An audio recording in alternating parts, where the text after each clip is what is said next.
Kolkata high court ने TMC सांसद अभिषेक बैनर्जी की याचिका पर सुनवाई करते हुए ये एक बड़ा फैसला सुनाया।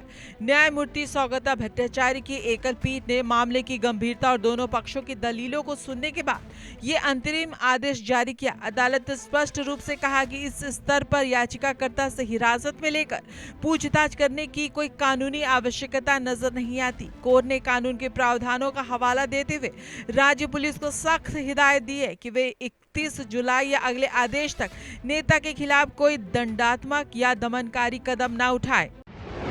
कोर्ट से मिली बड़ी अंतरिम राहत, हिरासत में लेकर पूछताछ की जरूरत नहीं। सुनवाई के दौरान कोर्ट ने नए आपराधिक कानून के प्रावधानों पर विशेष रूप से ध्यान केंद्रित किया।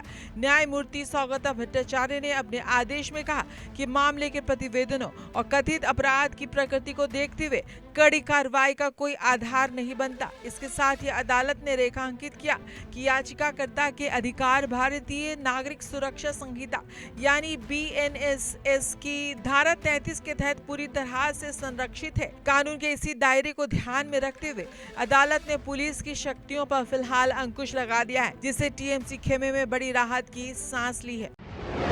BNSS की धारा का हुआ जिक्र, याचिकाकर्ता के कानूनी अधिकार पूरी सुरक्षित, पुलिस की शिकायतों पर लगा अंकुश।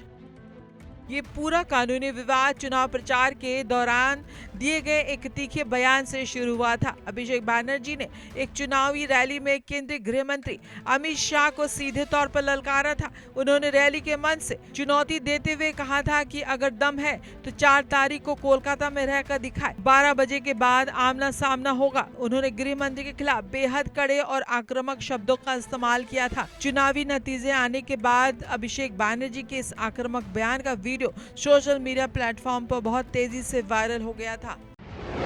चुनावी रैली में अमित शाह को चुनौती, अमित शाह पर तीखा हमला बोला, सोशल मीडिया पर वीडियो हुआ वायरल।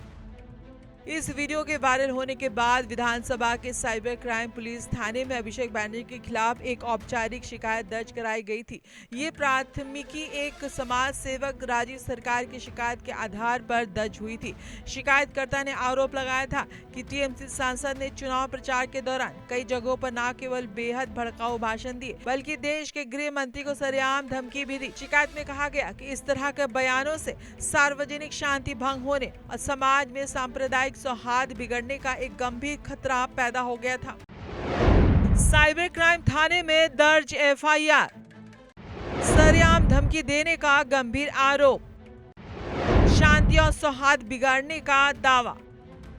अपने खिलाफ आपराधिक मामला दर्ज होने के तुरंत बाद तृणमूल कांग्रेस के राष्ट्रीय महासचिव अभिषेक बैनर्जी ने कानूनी लड़ाई का रास्ता चुना। उन्होंने बिना देरी किए कलकत्ता हाई कोर्ट का रुख किया और अपने खिलाफ दर्ज FIR को पूरी तरह से रद्द करने की मांग करते हुए एक याचिका दायर की। टीएमसी का तर्क था कि ये मामला पूरी तरह से राजनीतिक द्वेष से प्रेरित है। इस याचिका पर त्वरित सुनवाई करते हुए हाई कोर्ट ने अब पुलिस कार्रवाई पर रोक लगा दी है, जिससे टीएमसी और विपक्षी दलों के खिलाफ राजनीतिक फ्रंट पर एक मजबूत बढ़त मिल गई है।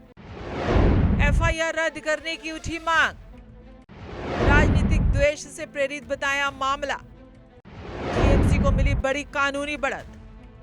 हाई कोर्ट का ये फैसला पश्चिम बंगाल की मौजूदा राजनीति और कानूनी लड़ाई में एक नया मोड़ लेकर आया है। जहां एक तरफ टीएमसी इसे अपनी नैतिक और कानूनी जीत के रूप में देख रही है, तो वहीं दूसरी तरफ शिकायतकर्ता विपक्षी दल इस राहत के खिलाफ आगे की रणनीति बनाने में जुट गए हैं। फिलहाल 31 जुलाई तक अभिषेक बैनर्जी की गिरफ्तारी या किसी भी दंडात्मक कार्रवाई पर पूरी तरह से रोक लग चुकी है। अब देखना यह होगा कि आने वाले दिनों में पुलिस अदालत के सामने क्या नया सबूत पेश करती है और इस सियासी बयानबाजी की कानूनी जंग क्या रुख अख्तियार करती है।